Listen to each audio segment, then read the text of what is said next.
Nitambulisha mwanzo kusema kwamba naitwa Jessica John, ni mkurugenzi wa huduma thamani wa binti Tabasamu Yake.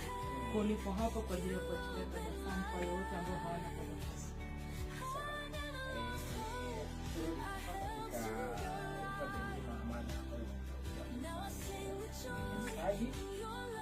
Unyanyasaji wa kijinsia kwa wanawake.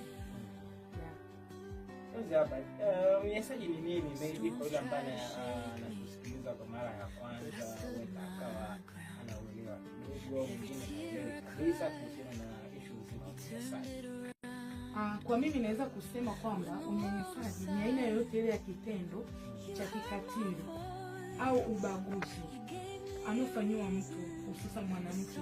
Inaweza ikawa ndani ya mwili wake, katika hisia zake, hivyo huo kitendo chochote kile ambacho ni cha kikatili, basi hicho tunaita